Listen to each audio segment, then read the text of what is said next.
아멘, 아멘. 네, 주중에 목사님 한 분이 저한테 상담을 요청을 하신 적이 있습니다. 근데 이분께서는 이제 개척을 준비하시기 위해 배우자와 함께 목회를 하시는 분이십니다. 그런데 누군가가 좀 좋지 않은 병이 걸리셔갖고 그분이 수원이나 또 이천, 수원, 충북 이 세 군데에서 아파하시는 분들이 동시에 예배를 좀 드려달라고 부탁을 하셨답니다. 근데 아파하시는 분들이 다들 형제자매들입니다. 근데 그분들이 요구하는 것이 언제인가? 주일날 와서 집에서 예배 드려달라는 겁니다.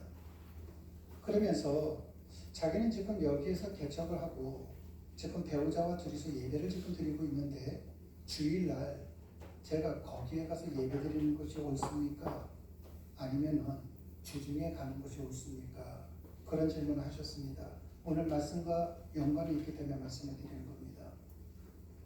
제가 그 목사님한테 그런 얘기 드렸습니다. 주일은 일요일을 지키는 날이 아닙니다.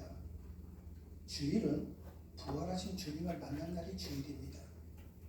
그런데 오늘날 한국 교회는 일요일을 지키는 것을 주일을 지키는 거라고 잘못 알고 있습니다.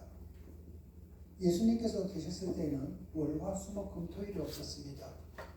그거는 몇백 년 후에 생긴 겁니다. 내가 그것이 일요일이든 월요일이든 부활하신 주님을 내가 인격적으로 만나게 된다면 그것은 나에게는 주일이 되는 겁니다. 그런데 지금 목사님은 일반 평신도가 아니라 목회자입니다. 주님께서는 종으로서 목사님을 부르셨습니다. 근데 양이 오라고 합니다. 안 갈 리가 없는 거죠. 양이 지금 멀리서 오랍니다. 근데 목사님께서 달력을 들춰보면서 갈까 말까 고민을 한다면은 목사님은 일요일이라는 주일, 날짜를 지키는 것에 불과하지 않겠습니까? 항상 주일을 지키는 것은 주일 정신을 지키는 것이 더 중요합니다. 여러분, 예배당 안에서 예배 드리는 것도 중요하지만 더 중요한 것은 여러분들의 삶의 현장에서 말씀대로 살아가는 것이 더 중요합니다. 오늘은 맥주 감사 주일입니다. 그런데 오늘 본문을 보니까 베드로가 예수님께 질문합니다. 선생님, 형제가 나에게 죄를 범하면 몇 번이나 용서해야 합니까? 베드로가 스스로 질문을 하고 스스로 답을 합니다. 7번이면 되겠습니까? 베드로의 입장에서는 이 정도 용서하면 충분하다고 마음으로 대답을 한 겁니다. 왜냐하면 율법을 보면 3번만 용서하면 되기 때문입니다. 그런데 예수님께서는 7번씩 7번이라도 용서해야 한다고 말씀하십니다. 이것은 490번만 용서하라는 것이 아닙니다. 용서의 횟수나 조건이 중요한 것이 아니라 용서하고자 하는 마음의 중심이 중요하다는 것입니다. 그런데 우리가 베드로처럼 자기 마음속에 기준을 정해놓고 상대방을 용서할 때가 얼마나 많습니까? 상대방에게 너 내가 지금까지 몇 번 참았는 줄 알아? 내가 너 지금까지 5번이나 참았어. 여러분, 이렇게 횟수를 정해놓고 용서한다? 그거는 성경이 말하는 용서가 아닙니다. 너 알지? 내가 몇 번 참았는지. 다른 사람한테 물어봐봐. 내가 너 그렇게 잘못하는 거 13번째 지금 내가 참은 거야. 그런데 실질적으로 그런 사람은 용서 안 하는 사람입니다. 용서할 줄 모르는 사람이에요. 왜? 내 감정만 넘었으면 폭발하거든요. 내가 여기까지는 참을 수가 있어. 그런데 이것이 넘었다고 생각하는데 요 넘은 선이 뭡니까? 내 적디 적은 내 감정입니다. 내 적디 적은 감정을 넘어섰다? 용서 못하는 거죠. 여러분, 성경은 그것을 용서라고 말하지 않습니다. 진짜 용서는 용서의 삶의 체질이 되어야만 된다는 겁니다. 맥주들은 시기와 강조점에 따라서 여러 가지 이름으로 불리게 됩니다. 맥주라는 뜻은 보림에게 가을추, 즉 보리를 거두어 드리는 가을이라는 뜻으로 보리 수확을 마친 후 그 수확물을 하나님께 감사한 마음으로 드리는 절기가 맥주절입니다. 그런데 실질적으로는 6월절 전후로 해서 보리 수확을 합니다. 그러고 난 다음에 2, 3주 정도 지날 때 그때부터 밀을 수확을 합니다. 그리고 밀을 수확이 다 끝날 때가 맥추절입니다. 그러니까 한문으로는 우리가 보리를 뜻하는 맥추절이라고 하지만은 실질적으로는 보리를 드린 것이 아니라 밀을 드린 겁니다. 그런데 이 맥추절이라는 이름이 처음 익은 열매를 하나님께 드릴 때에는 맥추절이라고 하지 않고 초실절이라고 이야기합니다. 그리고 초실절 이후 본격적으로 추수를 시작하는데 그때부터 추수가 끝나는 7주 후에 하나님께 수확한 곡식을 드렸다고 해서 칠칠절이라고 이야기합니다. 그러니까 처음에 곡식을 수확하지 않습니까? 그때서부터 낫을 되는 겁니다. 낫을 가지고 베기도 하고 말리기도 하고 탈곡도 하고 그것이 7주가 걸립니다. 그래서 7주에 드렸다 해서 7.7절이라고 얘기합니다. 근데 7.7이 49, 49일 그 다음 날이기 때문에 우리는 50일째 되는 날 오순절이라고도 부르기도 합니다. 열흘을 단위로 하여 한 달을 쪼개어 부르는 말이 초순, 중순, 하순이란 말이 있는데 초순은 1일서부터 10일까지, 중순은 11일부터 20일까지, 하순은 21일부터 마지막 열흘입니다. 이때 순은 열흘 순자를 씁니다. 그러니까 순 하면 10일이에요. 오순절 하면은 50일, 사순절 하면 40일입니다. 이것을 영적 차원에서 보면은 하나님의 자녀가 된 은혜를 묵상하는 시간과도 연결되기에 맥추절에 드리는 감사의 본질은 단순히 곡식의 수확을 넘어서 죄를 용서받아 구원받은 것에 대한 감사입니다. 그래서 구약성경 신명기 16장 11절을 보면 맥추절에는 수확한 소출을 소외된 자, 즉 노비나 객이나 고아 등과 함께 기쁨으로 나누라고 명령하셨습니다. 이는 받은 은혜와 용서를 이웃에게 베푸는 용서와 화해의 실천을 뜻하는 것입니다. 그리고 신약시대의 맥추절인 오순절은 성령님이 임하신 날입니다. 성령님의 임재는 곧 사람의 허물을 용서하고 공동체의 하나됨을 이루는 핵심적인 은혜로 이루어집니다. 그래서 오늘은 맥추절을 용서의 차원에서 한번 보도록 하겠습니다. 인간은 누구나 용서를 필요로 하는 존재입니다. 그런데 우리 주변에는 용서해야 할 사람을 용서하지 못하고 사는 사람들이 많습니다. 그리고 용서하지 못하고 응어리진 복수의 한을 품고 인생을 살다가 죽는 사람들도 많습니다. 이와는 반대로 용서를 받지 못해서 시린 가슴을 안고 사는 사람들도 있습니다.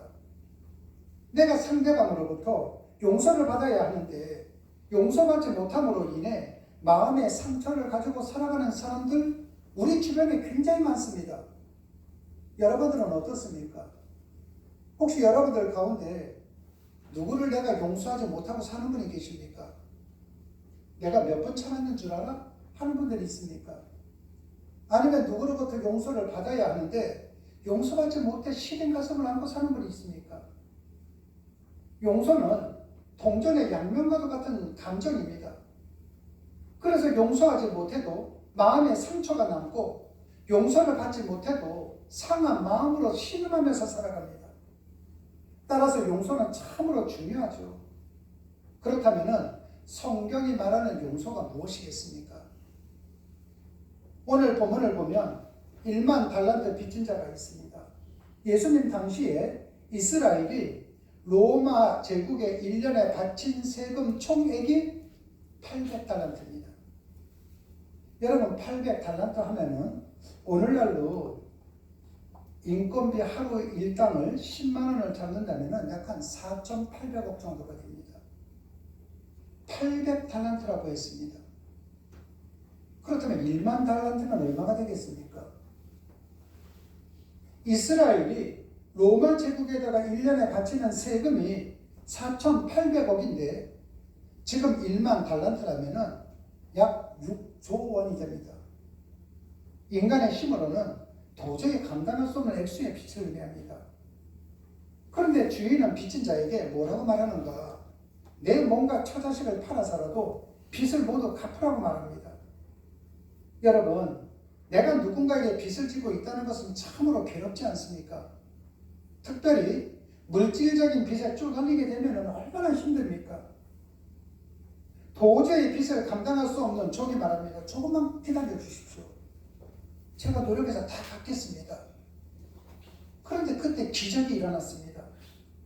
주인이 종을 불쌍히 여겨 그 빚을 모두 탕감해 준 겁니다. 탕감했다는 말은 빚을 완전히 면제해 주었다는 것입니다. 근데 이것은 비유법이죠. 이것은 하나님 앞에 서 있는 우리 자신들의 모습을 보여주고 있는 겁니다. 우리의 행위나 모습은 도저히 하나님의 용서를 받을 수 없는 존재들입니다. 우리는 때때로 그렇게 얘기합니다. 나는 남한테 피해를 준 적이 없어. 나는 남의 것을 훔친 적도 없어. 나는 남의 것을 해코지 한 적도 없어. 그런 분들 굉장히 많죠. 또 이런 분들도 있습니다. 저 사람은 법 없이도 살아가. 어떤 법을 얘기하는 겁니까? 여러분, 세상은 더불어 살아가는 세상 아닙니까? 근데 나는 남한테 해코지 한 일이 없어. 남한테 해코지 하지 않고 남의 것을 탐하지 않는 사람들은 대부분이 남에게 일을 행하지도 않습니다. 그런 사람들은 어디 홀로 외딴 산에 가서 혼자 살아야 되는 것 아닙니까? 세상은 지지고 볶으면서 함께 사는 세상입니다. 지지고 볶을 때야만이 참 행복이 무엇인지 알잖아요. 내가 아프지 않을 때는 건강을 모릅니다. 하지만 내가 아플 때 되면 건강이 얼마나 소중한지 알지 않습니까? 그리고 지지고 볶는 이유가 무엇인가? 그때서야 참다운 평강이 무엇인지 그것을 추구하면서 살아가는 것 아니겠습니까? 그런데 나는 남한테 해꾸지 않지 않고 남의 것을 탐내지 않았어. 여러분, 그렇다면 그 사람이 생각하는 것은 자기 속에서 자기에게 국한된 거 아닙니까? 다른 사람들이 볼 때 뭐라고 하겠습니까? 융통성 없다? 고집불통이다? 자기밖에 모르는 이기적이다? 성경은 그를 죄인이라고 말합니다. 여러분, 그런데 하나님께서는 그러한 죄 가운데 살아가는 우리를 불쌍히 여겨주셨습니다. 그리고 그 큰 사랑을 베풀어 주심으로 허물과 죄로 죽을 수밖에 없는 우리를 살려주셨습니다. 이것이 구원이요, 이것이 은혜입니다. 도저히 용서받을 수 없는 자가 아무 조건 없이 용서받은 것이 은혜입니다. 그래서 우리가 예수 믿고 구원받았다는 것은 은혜 중에 은혜요, 용서 중에 용서가 되는 것입니다. 에베소서 4장 32절 말씀을 다 같이 합독하도록 하시겠습니다. 서로 용서하며 불쌍히 여기며 서로 용서하기를 하나님 그리스도 안에서 너희를 용서하신과 같이 하라. 아멘. 우리는 여기서 이런 질문을 던질 수가 있습니다. 왜 우리가 용서해야 합니까? 예수님께서 용서받을 수 없는 나를 십자가의 피 흘림을 통해서 아무런 조건 없이 우리를 용서해 주셨기 때문입니다. 그러나 이것은 내가 용서받았기에 나도 용서하며 사는 것이 아니라 내가 용서받은 것을 진정으로 깨닫는다면 내 삶의 체질이 용서의 삶이 됩니다. 내가 용서받았기에 나도 저 사람을 용서해야 한다? 이건 조건적입니다. 예수님이 나를 용서했기 때문에 나도 용서하면서 산다? 이거 조건적인 것 아닙니까? 조건은 상황에 따라서 얼마든지 바뀝니다. 그러나 용서의 삶이 체질화된 사람은 상황이 변화된다 할지라도 조건적인 것을 떠나 용서의 삶을 살 수 있다는 것입니다. 그러므로 하나님의 은혜로 용서받은 사람은 단순히 용서를 흉내내는 것에 그치는 것이 아니라 용서의 체질이 되어 용서의 삶을 사는 것입니다. 아멘. 그때 우리는 타인의 허물을 덮어주는 일을 마지못해 억지로 한다거나 용서의 삶을 흉내내는 것이 아니라 그냥 용서의 삶을 사는 겁니다. 아멘. 그러나 내가 상대를 용서하지 않을 때 내 속에 미움과 분노가 발생하죠. 내가 저거를 크면 내 속에 그것이 생깁니다. 그건 다른 말로 표현한다면 내 스스로가 나를 내 속에서 발생하는 미움과 분노라는 감옥 속에 나를 스스로 집어넣는 겁니다. 내가 힘든 겁니다. 여러분, 내가 누구를 용서해 주지 않는다고 생각을 해보십시오. 미움과 분노가 일어나죠. 혈압 올라가죠. 내 스스로가 감옥 속에 있죠. 자유와 평강을 누리는 길이 사라집니다. 그러므로 용서는 누구를 위한 겁니까? 용서는 저 사람을 위한 것도 되지만은 실질적으로 나를 위한 겁니다. 근데도 불구하고 나를 위한 거라고 생각하지 않고 나는 베푸는 사람이요, 저 사람은 용서받는 사람이라고 착각을 하면서 살아갑니다. 주인으로부터 1만 달란트를 탕감한 자가 자기에게 100데나리온 빚을 진 사람을 만납니다. 한 데나리온은 노동자의 하루 품삯인데 오늘날로 치러서 10만 원 정도라면은 이 사람은 1000만 원 정도 빚을 진 겁니다. 1000만 원. 적지 않은 액수입니다. 그러나 노력하면은 이것은 갚을 수 있는 금액이 되지 않겠습니까? 그런데 좀 전에도 말씀드렸던 것처럼 지금 이 사람은 누구인가? 1만 달란트, 6조 원이라는 돈을 지금 탕감받은 사람입니다. 그런데 그렇게 큰 돈을 탕감받은 사람이 자기에게 1000만 원 빌린 사람이 조금만 참아달라고 이야기를 했습니다. 근데 그것을 참지 못하고 그 사람을 감옥에 집어넣은 겁니다. 여러분, 나는 이만큼 용서를 받았는데 이만큼 용서를 못하면서 살아가는 사람들이 얼마나 많습니까? 이 자리에 계시는 여러분들 가운데 나는 하나님으로부터 용서받은 게 체감에 느껴지지가 않아 하는 분들 분명히 계실 겁니다. 나는 하나님한테 용서받을 것도 없고 나는 누구한테 할 것도 없고 생각하는 분들 굉장히 많을 겁니다. 근데 성경은 그분들을 가리켜서 무지한 자라고 이야기합니다. 성경은 그분들을 가리켜서 불쌍한 자라고 이야기합니다. 여러분, 세상을 살면서 어떻게 내가 정도의 길을 걸어갈 수 있겠습니까? 때때로는 내 자식에게 먹이기 위해서 가져가서는 안 될 거 몰래 호주머니에 넣어본 적은 없습니까? 너무나도 맛있어서 내 자식에게 요거 하나 더 주기 위해서 음식점에서 반찬 한 번 더 가져온 적 없습니까? 내 자식이 넘어지면은 큰 소리를 내면서 내 아이 다쳤다고 소리 지르면서 남의 아이 넘어졌을 때 그냥 지나간 적은 없습니까? 여러분, 인간은요, 죄덩어리입니다. 죄덩어리고 죄인이기 때문에 일반적으로 공통적으로 하는 이야기가 뭔 줄 아십니까? 나는 법 없이 산다는 겁니다. 법원에 가보십시오. 죄를 진 사람들이 하는 공통적인 이야기가 저는 죄가 없다는 겁니다. 인간이 이 세상을 살아가면서 죄인으로서 살아가면서 공통적으로 자기가 생각하는 것은 나는 죄가 없다는 겁니다. 비슷한 예로 이런 예가 있죠. 지금 장성한 딸이 있으면은 대부분의 부모님들이 이런 얘기합니다.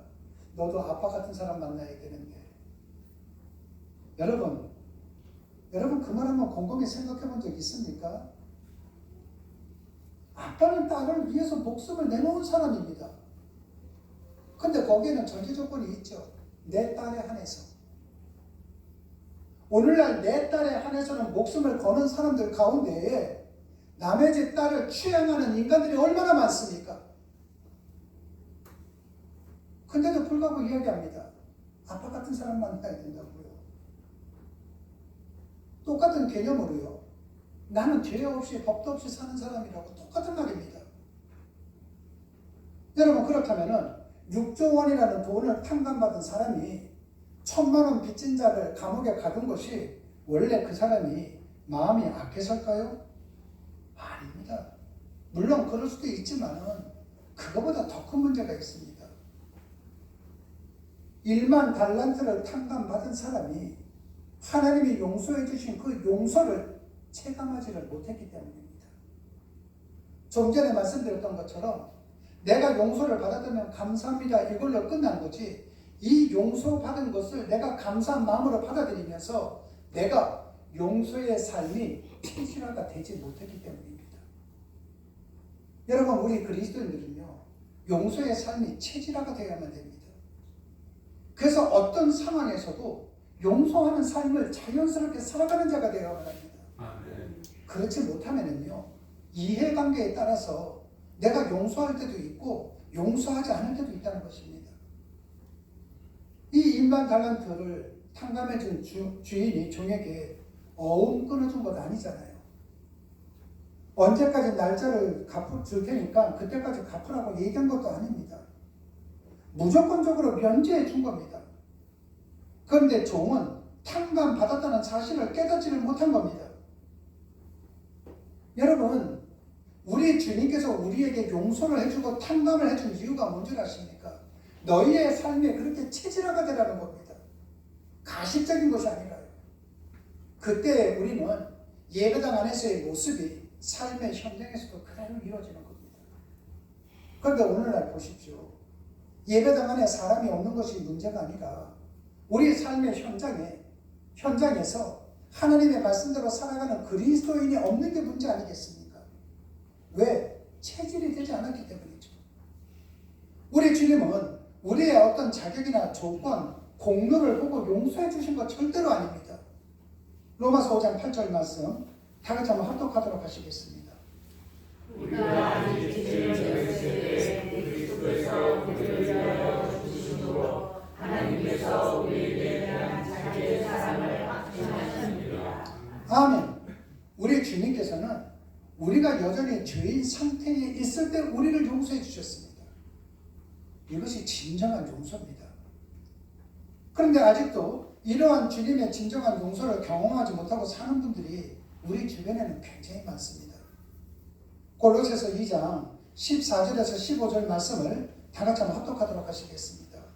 우리를 거스리고 우리를 대적하는 이들의 승천을 향하시고 죄하여 버리사 십자가에 못 박으시고 정사와 권세를 벗어버려 발길을 내시고 십자가로 사랑하시나이다. 아멘.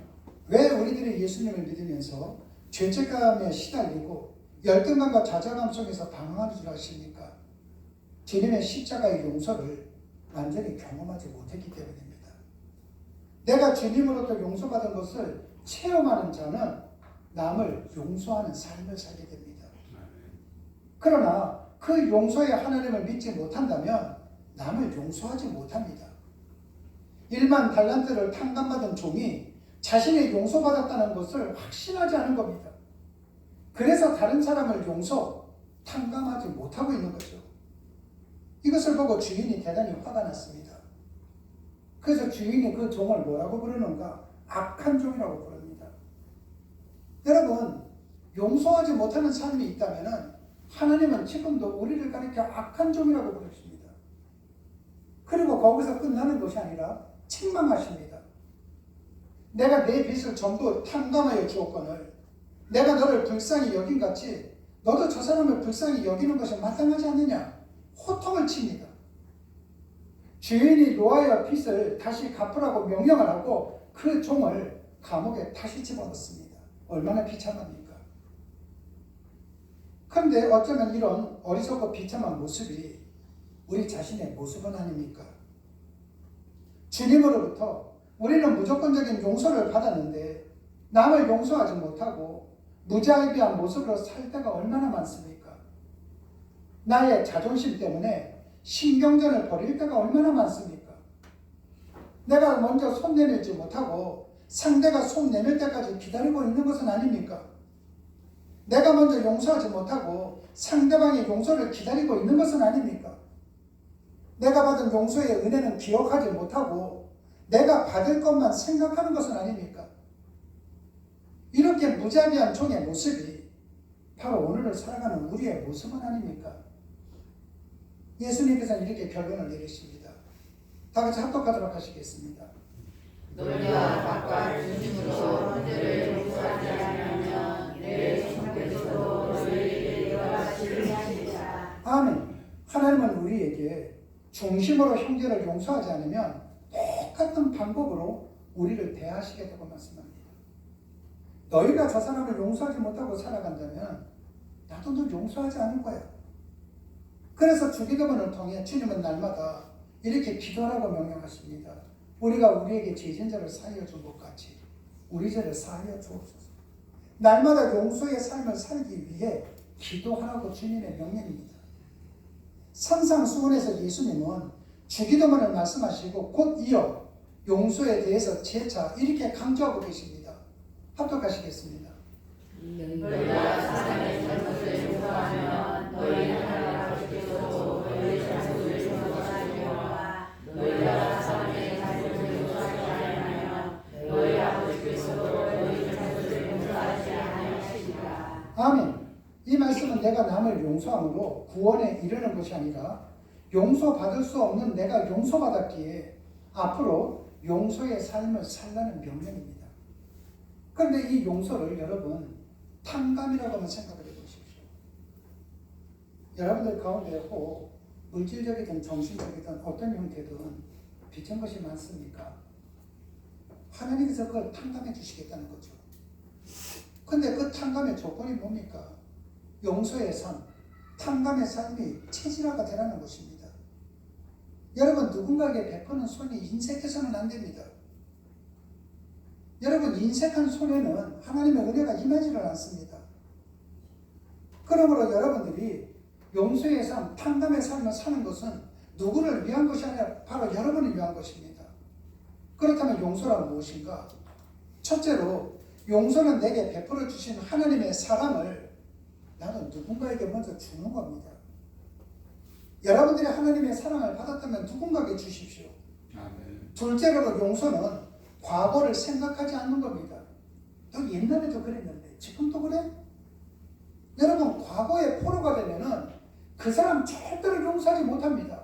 왜? 내 머릿속에 그 사람의 과거가 지금 뿌리를 내리고 있거든요. 우리는 미래를 살아가는 사람입니다. 그래서 오늘에 충실한 사람들이 되어야만 합니다. 과거는 하나의 타산지석으로 삼으면 되는 겁니다. 근데 자꾸만 과거 거를 끄집어냅니다. 너 옛날에도 그랬잖아. 너 그때도 그랬잖아. 여러분 용서는 과거를 생각하지 않는 겁니다. 셋째로 용서는 자기의 감정을 넘어서 주님을 위해 나를 드리는 겁니다. 좀 전에 말씀드렸던 것처럼 내가 얼마나 참았는 줄 알아? 내 감정은 요만큼밖에 안 돼요. 근데 그 사람은 마치 자기의 감정이 이만큼까지 참을 수 있는 높은 거로 생각합니다. 아니요. 요만큼밖에 안 돼요. 여러분 이 감정을 넘어서 주님을 위해 나를 드리는 겁니다. 요한복음 13장 34절 말씀 한번 합독하시겠습니다. 서로 사랑하라. 내가 너희를 사랑한 것 같이 너희도 서로 사랑하라. 아멘. 여러분 사랑은 오래 참고라고 했습니다. 헬라어로 이거를 디오라고 얘기하는데 디오라는 말이 무엇인가? 세크리스파이어, 내 속이 상하는 거예요. 여러분들 자녀들 뭔가 잘못했을 때 너 엄마 아빠가 이번에 용서해 줄게. 이젠 그렇게 하지 마. 이야기를 했습니다. 내 자녀가 이 수준까지 올라올 때까지 부모의 속은 썩는 겁니다. 내 속은 상하는 거예요. 내가 저 사람을 용서해 줄 때 그 사람이 내가 생각하는 수준까지 올라올 때까지 내 속에 썩는 겁니다. 그래도 괜찮습니다. 왜? 그 속에는 부활이 있거든요. 우리는 그 부활의 신앙을 믿는 그리스도인들이기 때문입니다. 사랑은요, 모든 미움과 분노와 증오와 갈등을 몰아냅니다. 그래서 사랑만이 진정한 용서로의 회복을 위한 길이 되는 것입니다. 내 안에 아직도 사랑하지 못하고 있는 대상이 있다면 누가 불행하다고 생각합니까? 나는 저 사람 용서 못하겠어. 이런 마음을 갖고 있다면 저 사람이 불행한 것이 아니라 내가 불행한 겁니다. 그래서 지금도 끙끙 앓면서 사는 사람들이 얼마나 많습니까? 바로 나 자신을 미움과 증오와 원망의 감옥에 나를 가둔 겁니다. 그러나 사랑으로 끊어 안으면 그 영혼 속에 깃들어 있는 하나님의 형상을 보게 되는 것이죠. 그래서 용서는 새로운 기적을 일으키는 출발점입니다. 용서는 새로운 희망의 씨앗입니다. 용서는 하나님의 축복을 누리는 비결입니다. 그래서 주님은 오늘도 용서의 자리로 나가는 자들의 아픔과 상처를 온 마음으로, 온 몸으로 감싸주시고 치료해 주십니다. 주님의 십자가의 사랑과 용서를 경험하시고 주님의 사랑으로 용서의 자리로 나가는 여러분들이 되시기를 주님의 이름으로 축원합니다. 아멘. 그 안에 성령님의 위로가 있습니다. 아멘. 여러분의 누군가를 용서를 하는 삶, 그 삶이 체질화가 된다면 여러분의 삶 속에는 소망이 있습니다. 진정한 자유의 기쁨과 감격이 있습니다. 용서의 회복을 통하여 주님이 주시는 용서의 기쁨과 감격을 누리는 행복한 인생, 그 인생을 사시는 여러분들이 되셔야만 되지 않겠습니까? 그러기 위해서는 오늘 이 시간 이후서부터는 내가 저 사람을 용서해 주는 것이 아니라 내 삶 속에 평강을 누리기 위해, 내 삶 속에 자유를 누리기 위해 내가 용서하는 삶을 살아가는 겁니다. 내 삶이 용서의 체질이 되어야만 되는 것입니다. 여러분들이 누군가를 용서를 했다면 생각을 지우십시오. 내가 누구를 용서했다, 내가 기회를 줬다. 여러분, 그 생각하시면 안 됩니다. 그냥 내 자식이거니와 내가 사랑하는 내 손자 손녀이거니와 생각을 해나간다면 용서하지 못할 대상이 어디에 있겠습니까? 용서하지 못할 일이 어디에 있겠습니까? 그렇게 살아가는 것은 여러분들이 힘든 것이 아니라 그렇게 살아갈 때 여러분의 삶 속에 소망이 넘치고 희망이 넘치고 자유와 평강이 넘치게 될 것입니다. 아멘. 그렇게 살아가는 여러분들이 되시기를 주님의 이름으로 축원합니다. 아멘. 기도하시겠습니다. 사랑의 주님, 제자들은 당연히 자신들은 천국에 들어가겠거니 생각하고 있었습니다. 제자들은 또한 자신들이 7번 정도는 용서해 줄 수 있는 좀 신앙적으로 성숙한 존재라고 여겼을 것입니다. 그러나 주님의 눈으로 보았을 때 그들은 여전히 남을 나보다 낮게 여기지 않는, 아니 남을 실족시키고 범죄하도록 이끌어가는 존재라고 지적을 해주셨습니다. 그러므로 하나님에 대한 믿음을 가진 만큼 우리 가운데 있는 형제들을 마음으로부터 용서하고 사랑하는 법을 겸손히 배워 삶으로 실천하는 우리가 될 수 있도록 은혜를 베풀어 주시옵소서. 우리 주님께서 용서해 주셨기 때문에 나도 용서하는 흉내를 내야지, 그렇게 살아가는 것이 아니라 우리 주님께서 나를 용서해 준 것을 내가 진정으로 체험을 하고, 그리고 나 또한 용서의 삶이 체질화가 될 수 있도록 성령께서 도와주시옵소서. 그래서 우리 모두가 용서의 삶, 평강의 삶, 사랑의 삶을 살아가는 우리가 될 수 있도록 복을 내려 주시옵소서. 주님 고맙습니다. 예수님의 이름으로 기도드렸습니다. 아멘.